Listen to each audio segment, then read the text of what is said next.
Hello दोस्तों, top best channel में आपका स्वागत है।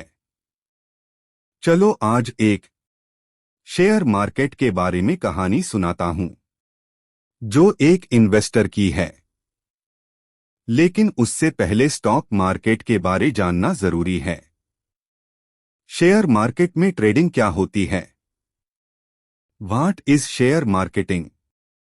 शेयर मार्केट में ट्रेडिंग बहुत ही आसान है। जैसे हम शेयर को खरीदते और बेचते हैं, उसी तरह से ट्रेडिंग की जाती है। अब आप लोग बोलोगे कि शेयर खरीदना और बेचना तो इन्वेस्टर भी करते हैं।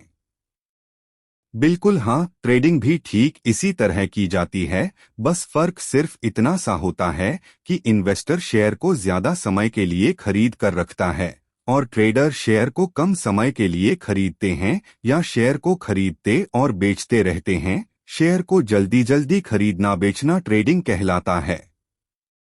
ट्रेडिंग क्या होती है? कम समय में या कम समय के लिए शेयर को खरीदना और बेचना ही ट्रेडिंग कहलाती है।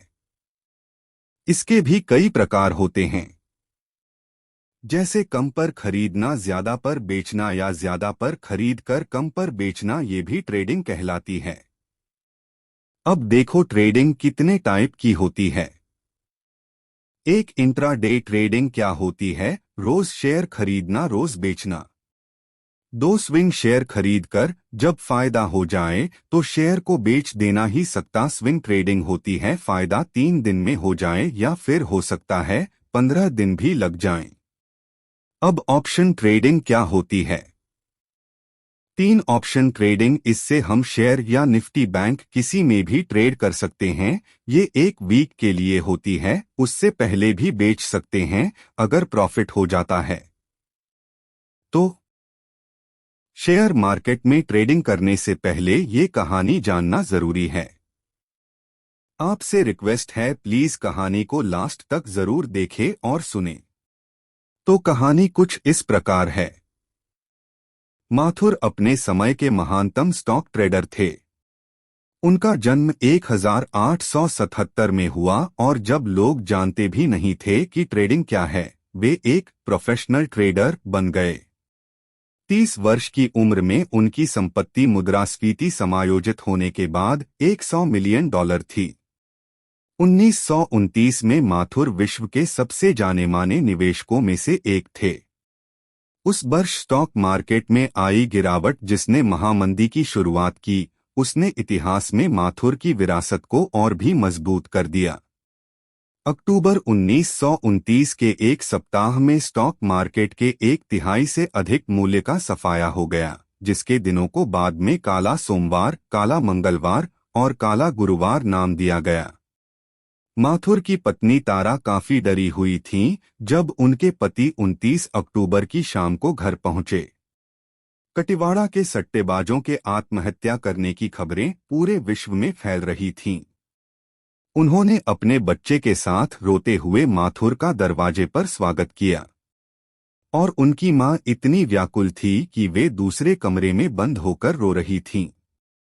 जीवनी लेखक टॉम हेरी के अनुसार जेसी कुछ पलों तक हक्के बक्के होकर खड़े रहे, यह समझने से पहले कि आखिर हो क्या रहा था। फिर उन्होंने अपने परिवार को यह खबर सुनाई। भाग्य की दरकार और मौलिक सूझ से वे स्टॉक मार्केट में गिरावट पर दांव लगा रहे थे। तारा ने पूछा, आपका मतलब हम बर्बाद नहीं हुए? नहीं प्रिय, आज मेरा ट्रेडिंग में सबसे अच्छा दिन था। हम शानदार ढंग से अमीर हो गए हैं और जो भी चाहें वह कर सकते हैं, जेसी ने कहा। तारा दौड़कर अपनी मां के पास गई और उन्हें चुप होने को कहा। एक ही दिन में माथुर ने $3 बिलियन से भी अधिक के बराबर की कमाई की थी। स्टॉक मार्केट के इतिहास के सबसे खराब महीने में वे विश्व के सबसे धनवान लोगों में से एक बन गए। जब माथुर का परिवार इस अद्भुत सफलता का जश्न मना रहा था, एक दूसरा व्यक्ति निराशा में गलियों में भटक रहा था। अब्राहम एक करोड़पति रियल एस्टेट निर्माता थे जिन्होंने 1929 के तूफानी दशक में काफी समृद्धि प्राप्त की। जैसे ही अर्थव्यवस्था तेजी से बढ़ी, उन्होंने वही किया जो वस्तुतः हर दूसरे सफल निवासी ने किया, स्टॉक मार्केट की बढ़ती कीमत पर जमकर दांव लगाया। 26 अक्टूबर 1929 को द हिंदू टाइम्स ने एक लेख प्रकाशित किया जिसने 2 पैराग्राफ में एक दुखद अंत दर्शाया। बर्नार्ड एच सैंडलर 225 ब्रॉडवे के वकील से कल माउंट वर्नन की श्रीमती अब्राहम जर्मानस्की ने अपने पति को ढूंढने में मदद मांगी, जो गुरुवार से लापता हैं। 50 वर्षीय जर्मानस्की जो रियल एस्टेट ऑपरेटर हैं, सैंडलर के अनुसार उन्होंने स्टॉक में जमकर निवेश किया है। सैंडलर ने कहा कि श्रीमती जर्मानस्की ने उन्हें बताया कि एक मित्र उनके पति को गुरुवार को देर रात वॉल स्ट्रीट में स्टॉक एक्सचेंज के पास देखा था। उनके सूचना देने वाले के अनुसार उनके पति एक टिकर टेप को फाड़कर उसके छोटे छोटे टुकड़ों को फुटपाथ पर बिखेरते हुए ब्रॉडवॉक की ओर जा रहे थे, और वह, जैसा कि हम जानते हैं, अब्राहम जर्मानस्की का अंत था। यहां हम एक अंतर देख सकते हैं। अक्टूबर 1929 की गिरावट ने माथुर को विश्व के सबसे धनवान लोगों में से एक बना दिया। वहीं इसने अब्राहम जर्मानस्की को बर्बाद कर दिया और शायद उनकी जान भी ले ली। लेकिन अगर 4 साल आगे बढ़े तो इनकी कहानियां फिर एक दूसरे से टकराती हैं। अपने 1929 के व्यवसाय के बाद माथुर ने अधिक आत्मविश्वास से और बड़े से बड़ा निवेश किया। यह उनके सर से ऊपर चला गया और वे बढ़ते कर्ज में डूब गए और फलत स्टॉक मार्केट में सब कुछ गवा बैठे। दिवालिया और शर्मिंदा होकर वे 1933 में 2 दिनों के लिए गायब हो गए। उनकी पत्नी उन्हें ढूंढने निकली। माथुर 1100 पार्क एवेन्यू में रहने वाले स्टॉक मार्केट ऑपरेटर लापता है और उन्हें कल दोपहर 3 बजे से देखा नहीं गया है। द हिंदू टाइम्स ने 1933 में लिखा, वे वापस लौटे लेकिन उनका रास्ता तय हो चुका था। माथुर ने अंत में अपनी जान ले ली।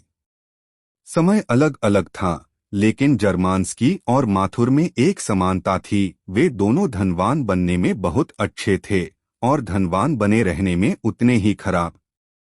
अगर आप सोचते हैं कि धनवान शब्द आप पर लागू नहीं होता, इस अवलोकन से मिली सीख सब पर लागू होती है और आय के हर स्तर पर। संपत्ति प्राप्त करना एक बात है और इसे बनाए रखना दूसरी।